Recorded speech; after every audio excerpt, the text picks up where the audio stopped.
steps in the evolution of a beach in Thailand. First, they all started out as fishing villages. Eventually, the backpacker came wandering in, and if it was a special enough spot, it became a resort. Well, somewhere between the fishing village and the resort, something went wrong. You can't go back to the way it was, but here in Koh Yai Noi, it gives you an example of what Thailand is truly like. This is still real Thailand, but they're just now at the beginning of tourism here. But as I looked around at the garbage problem here, the garbage problem here is more or less what Thailand has been dealing with basically for the last 30-40 years. The Thais have a tendency to burn their garbage, but here there's not all the plastic and all the crap that we as tourists and travelers are creating. But there's been efforts from the very beginning here to teach the Thais about recycling, and everywhere I looked, truly, I saw the efforts of recycling taking place. And I was walking through this town, and it's clean. There's not garbage everywhere.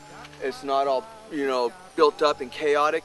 This is how Thailand was when I first came here. It's actually extremely beautiful. I walked out on the pier, it's spotless. I went down on the beach, it looks beautiful here. You walk around in the streets, they're clean. They got garbage cans literally along the road every quarter mile saying, please put your garbage here. So what happens to a place like Koh Yai Noi when the tourists eventually start to arrive by the boatloads? Well, hopefully the efforts that are being made today by the Thais and the expats will help continue to keep Koh Yao a paradise for future generations.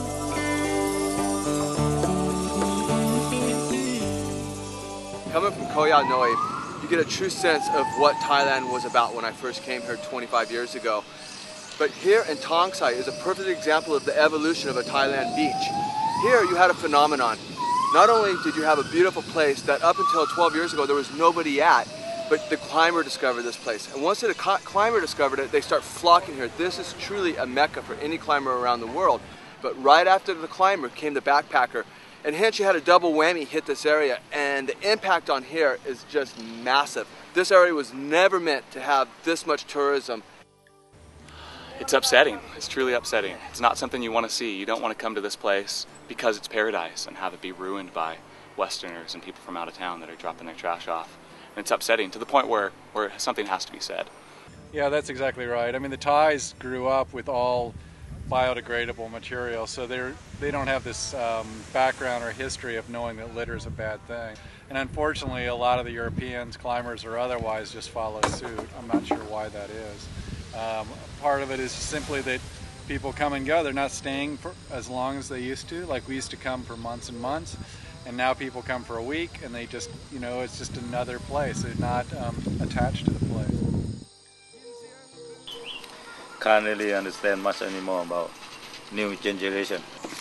I think now new people is very different. They're not really think environment anymore. Sometimes very hard to talk to the people, they just seem like they have no time. They're too much in a hurry to go. They finish their vacation, holiday, whatever shit, just, oh, this is not my place, go home. They know the right thing, they should say something to the person who do the bad thing.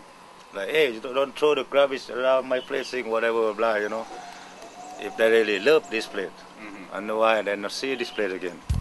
That's a good point. Well, this is exactly what I'm talking about here in Tong Sai. Is I just went and had a chicken lunch, some water, and I asked one of the locals, where should I throw my garbage? And he said here in the city dump. This is literally at the main walkway when you walk into Tong Sai. But this is the beginning of a big problem. This is the cycle that starts, that once it gets going, no one stops because they think it's the norm. This isn't the norm. I think if someone's going to disrespect an area that they're a guest in, there's something that's innately wrong with them, and there needs to be a massive educational campaign that's going on. It's basically the concept that you don't want to foul your nest at home, so why foul someone else's nest? จอดปลอดตายน้ำมันก็ว่าไม่ฉันต้องไปไม่รอด Don't be shy